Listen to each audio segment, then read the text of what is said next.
ஆண்டாள் நாச்சியார் அருளிச் செய்த திருப்பாவை 18வது பாசுரம். உந்து மதகளிற்றன் ஓடாத தோள்வலியன் நந்தகோபாலன் மருமகளே நப்பின்னாய் கந்தம் கமழும் குழலி கடை திறவாய் வந்தெங்கும் கோழி அழைத்தனகான் மாதவிப் பந்தல் மேல் பல்கால் குயிலினங்கள் கூவினகான் பந்தார் விரலி உன் மைத்துனன் பேர்பாட செந்தாமரை கையால் சீரார் வளை ஒலிப்ப வந்து திறவாய் என்று நப்பின்னையை இந்த சிறுமிகள் அழைக்கிற பாசுரம். இந்த நப்பின்னை யார்? ஆயர்பாடியில் கண்ணனுக்கு நப்பின்னைதான் பட்ட மகிழ்ச்சி. சாதாரணமாக திருமாலுக்கு ஸ்ரீதேவி பூதேவி என்று 2 நாச்சிமார்கள். ஆனால் பரமபதத்தில் எம்பெருமானுக்கு 3 நாச்சிமார்கள், ஸ்ரீதேவியும் பூதேவியும் நீளாதேவியும் என்பதாக கணக்கு. நப்பின்னை என்பவள் நீளாதேவியின் அம்சம் என்று சொல்வதுண்டு. இந்த நப்பின்னை ஆயர்பாடியில் கண்ணனுடைய பட்டமகிழ்ச்சியாக இருக்கிறாள். சொல்லப்போனால் இவள் யசோதையின் சகோதரர் மகள், தாய்மாமன் மகள். யசோதையின் சகோதரருக்கு ஒரு மகன் ஒரு மகள். அந்த மகன் கண்ணனோடு எப்போதும் இருப்பான். கண்ணனுடைய தோழர்களில் அவனும் ஒருவன். இந்த மகளுக்காக, பின்னை என்கிற இந்த மகளுக்காக, நப்பின்னை என்ப பெயர் கொண்ட இந்த பெண்ணுக்காக அந்த தாய்மாமன் ஒரு கட்டளையை வைத்திருந்தார். இவளை திருமணம் செய்து கொள்ள வேண்டும் என்றால் இந்த கட்டளையை நிறைவேற்ற வேண்டும். இதற்கு கன்யா சுல்கம் என்று பெயர். ஒரு கன்னிகையை திருமணம் செய்து கொள்வதற்கு சுல்கம் கொடுப்பது, பரிசம் போடுவது என்பதைப் போல. என்ன சுல்கம் தெரியுமா? அவரிடத்தில் 7 எருதுகள் இருந்தன, அடங்காத எருதுகள். அந்த எருதுகளை யார் அடக்குகிறார்களோ அவர்களுக்குத்தான் பின்னை. கண்ணனுக்கு சின்ன வயதிலிருந்தே ஓர் ஆசை, அந்த எருதுகளை அடக்கிவிட வேண்டும், எப்படியாவது பின்னையை அடைந்துவிட வேண்டும். எருது அடர்த்தான் ஏறு அடர்த்தான் என்றெல்லாம் ஆழ்வார்கள் ஸ்லாகிப்பார்கள். அந்த எருதுகளை அடர்த்து அவற்றை அடக்கி நப்பின்னையை திருமணம் செய்து கொண்டான். அந்த நப்பின்னை தான் இப்போது இருக்கிறாள், கண்ணனோடு இருக்கிறாள். அவளை அழைக்கிறார்கள் இந்த பெண்கள்.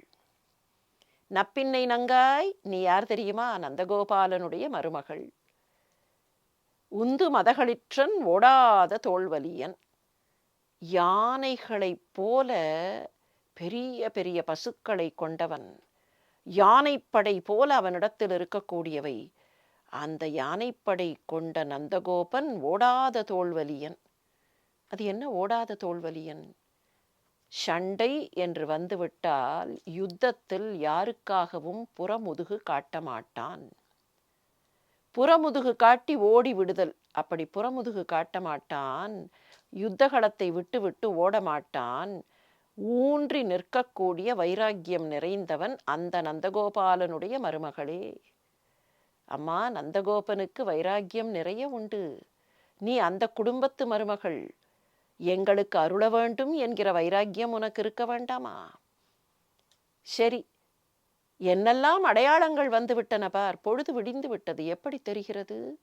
வந்தெங்கும் கோழி அழைத்தன மாதவி பந்தல் மேல் பல்கால் குயிலினங்கள் கூவின. முன்னாலேயே கீழ்ப்பாசுரங்களில் ஆண்டாள் நாச்சியார் உள்ளே உறங்குகிற பெண்களை எழுப்புவதற்காக சொன்னாள், நினைவிருக்கிறதா?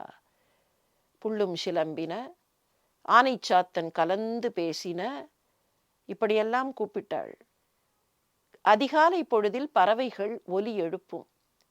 இப்போதும் கூட பறவைகள் சத்தமிடுகின்றன. நப்பின்னை வீட்டிலேயே மாதவி பந்தல், மல்லிகை பந்தல் மீது அந்த பறவைகள் உட்கார்ந்து கொண்டு கூப்பிடுகின்றன. மாதவி பந்தல் மேல் பல்கால் குயிலினங்கள் கூவின. இப்படி பறவைகளெல்லாம் சத்தம் போடத் தொடங்கியாகிவிட்டது. நாங்கள் வந்து நிற்கிறோம், எங்களுக்கு அருள வேண்டாமா? உன்னுடைய வீட்டு கதவை திற, உன்னுடைய வீட்டு கதவை திறந்து எங்களை உள்ளே அழைத்து கொண்டு போ. எப்படி உன்னுடைய கதவை நீ திறக்க வேண்டும் தெரியுமா? உன் மைத்துனன் பேர் பாட. மைத்துனன் என்றால் கணவன் என்பதுதான் பழைய சொல்லுக்கான பொருள். மத்தளம் கொட்ட வரிசங்கம் நின்றூத முத்துடைத்தாமம் நிறைதாழ்ந்த பந்தற்குள் மைத்துனன் நம்பி மதுசூதன் வந்து என்னை கைத்தலம் பற்றினான் என்றுதான் ஆண்டாளே பாடுகிறாள். மைந்து என்றால் வலிமை என்று அர்த்தம். யாருக்கு வலிமை இருக்கிறதோ அவர்கள் மைந்தர்கள் என்று அழைக்கப்பட்டார்கள். ஒரு குடும்பத்தில் பிள்ளைகளுக்கு வலிமை இருக்க வேண்டும். அதே போல கணவனாக இருப்பவனுக்கும் வலிமை உண்டு. எனவேதான் அவன் மைத்துனன். உன் மைத்துனன் பேர் பாட செந்தாமரை கையால் சீரார் வளை ஒலிப்ப. உன்னுடைய கையை அப்படி தூக்கி தாமரை போல இருக்கிற அந்த கரங்களை வைத்து அந்த கதவை தொட்டு நீ திறக்கும்போது உன்னுடைய வளையல்கள் ஒலி எழுப்பும். அந்த வளையல் ஒலி கேட்டவுடனேயே எங்களுக்கு கண்ணனை அழைப்பது போல இருக்கும். செந்தாமரை கையால் சீரார் வளை ஒலிப்ப வந்து திறவாய். நீ வந்து அந்த கதவை திறக்க வேண்டும், பந்தார் விரலி என்று கூப்பிட்டார்கள். இந்த பாட்டினுடைய பாசுரத்தினுடைய அடிநாதம் பந்தார் விரலி என்கிற அந்த பிரயோகத்தில் தான் இருக்கிறது. இதற்கு வியாக்கியானம் சொல்லும்போது பூர்வாச்சாரியர்கள் எப்படி சொல்லுவார்கள்? இவள் பந்தார் விரலி ஒரு கையில் உடமையாய்த்து ஒரு கையில் உடையானாய்த்து என்பார்கள். அது என்ன? அது ஒருவர் இருக்கிறார், பெரிய செல்வந்தர். அவரிடத்தில் சொத்து நிறைய இருக்கிறது. இப்போது அந்த சொத்துக்கு என்ன பெயர் சொல்லலாம்? அவருடைய உடைமைகள். நம்மிடத்தில் இருக்கக்கூடிய பொருட்கள் நம்முடைய உடைமைகள். இந்த உடைமைகளுக்கு சொந்தக்காரருக்கு என்ன பெயர்? உடையான். நம்மை போன்றவர்கள் உடைமைகளாக என்ன வைத்திருப்போம்?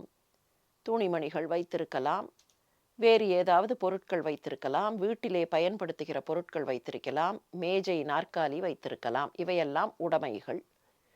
இந்த உடைமைகளுக்கு சொந்தக்காரருக்கு உடையான் என்று பெயர். அதே போல இந்த ஜீவன்களெல்லாம் உடைமைகள். அந்த மேஜையோ நாற்காலியோ தானே செயல்பட முடியாது. மேஜையை எடுத்து நாம் தூக்கி போடலாமே தவிர அதுவே நடந்து போகுமா? அதே போலத்தான் இந்த ஜீவன்களுக்கு எந்த சுதந்திரமும் இல்லை. இந்த ஜீவன்கள் உடைமைகள். இந்த உடைமைகளை சொந்தமாக கொண்டவன் யார்? கடவுள். அவனுக்குத்தான் உடையான் என்று பெயர். இப்போது நப்பின்னை என்ன செய்கிறாள் தெரியுமா? ஒரு கையில் பந்து வைத்து கொண்டாள், ஒரு கையில் அந்த பந்துக்கு உடையவனை பற்றி கொண்டாள். அவள் தட்டி தட்டி பந்து விளையாடினாள். அந்த பந்து விளையாடும்போது கண்ணன் வந்தான். கண்ணனை இப்படி ஒரு கையில் பிடித்தாள், பந்தை ஒரு கையில் பிடித்தாள், உறங்கி போனாள். அந்த கோலத்தில்தான் இந்த பெண்கள் அவளை பார்க்கிறார்கள். ஆனால் அந்த கோலம் என்ன காட்டுகிறது? உடைமையாக இருக்கிற பந்தை அந்த உடைமைக்கு சொந்தக்காரனான உடையானோடு சேர்த்து வைக்கிறாயே. You are the mediator. உடைமைகளாக இருக்கிற இந்த ஜீவன்களை உடையானாக இருக்கிற பரமனோடு சேர்த்து வைக்க வேண்டாமா? அம்மா நப்பின்னாய், நீதான் அம்மா எங்களை சேர்த்து வைக்க வேண்டும். பிராட்டியை வணங்கித்தான் பிரானை வணங்குவது என்று சொல்லுவார்கள். தாயாரை வணங்கித்தான் எம்பெருமானை வணங்குவது. ஏதாவது வேண்டுமென்றால் அம்மாவிடத்தில் கேட்டால் கிடைக்கும்.